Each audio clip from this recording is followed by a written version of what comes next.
Who's actually going to get the most out of a 5 HP, industrial-grade cabinet saw? Is it worth the price for the weekend carpenter who only does a few projects a year, or does it belong in a shop that cranks out cabinets, tables, and larger builds day after day? And what kind of buyer should walk away before they even think about a 700-pound steel beast? Those are the questions I hear most often when people are on the fence, so let's walk through the real-world considerations before you click Add to Cart. Link is in the description if you want to check the product details on Amazon. First off, the biggest thing that separates this SawStop cabinet from a lot of entry-level options is the safety system.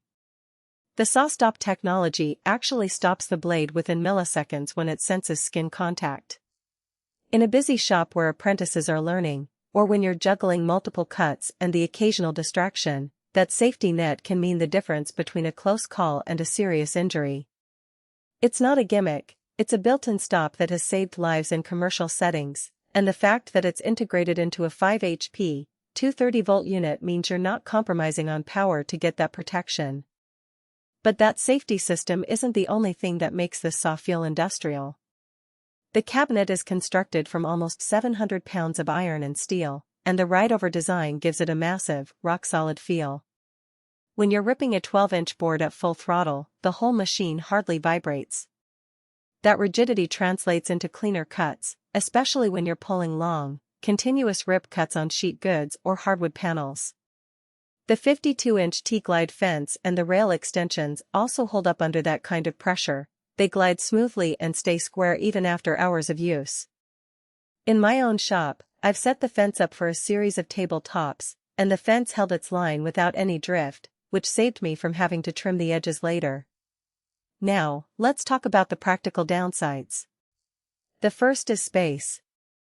This thing is a full-size cabinet with a footprint that will dominate any small garage. At 85 inches wide, 36 inches deep, and 34 inches high, you need a dedicated corner or a purpose-built shop bay.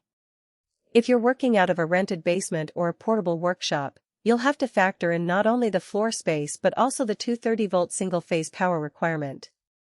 That's a line most residential homes don't have without a dedicated circuit and an electrician's help. The cost of that electrical upgrade can quickly eat into any savings you hoped to get from the saw itself. Another consideration is mobility. Because the frame weighs close to 700 pounds, you're not going to be rolling it from job site to job site.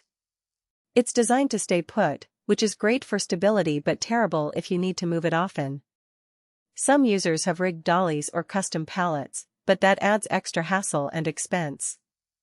If you're a contractor who needs to take a saw to different client houses, this model isn't the best fit. Dust collection is a hidden win on this unit. SawStop included a dust extraction port right above the table, and the design channels debris straight into a connected dust collector. In a real shop environment, that means less time stopping to clean and a healthier workspace overall.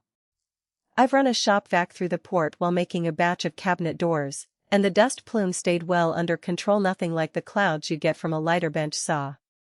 On the flip side, the dust port is sized for a fairly robust collector.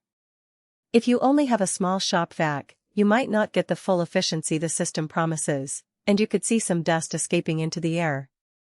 It's not a deal breaker, but it's something to keep in mind if you're on a tight budget for accessories. Who should buy this? If you're a professional woodworker who runs a small to medium-sized production shop, the combination of raw power, safety, and precision makes it a solid investment. The 5 HP motor handles thick hardwoods and engineered panels without bogging down, and the Tglide fence lets you set up repeatable cuts with confidence. The built-in lockout tagout switch also adds an extra layer of safety for teams, ensuring that the machine can't be powered on accidentally while someone is performing maintenance. Serious hobbyists who have already outgrown a 1.5 HP benchtop saw and are looking to upgrade to a full-size cabinet will also find a lot to love here. The safety system alone justifies the jump for anyone who worries about accidental finger injuries, and the dust collection will keep a home shop cleaner. Just be ready to allocate a permanent spot for it and possibly upgrade your electrical service.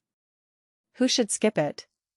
Casual DIYers who only tackle a few projects a year, or anyone with a cramped garage, should probably look at a lighter, more portable saw. The upfront cost, combined with the need for a dedicated 230-volt circuit, makes the total price of ownership higher than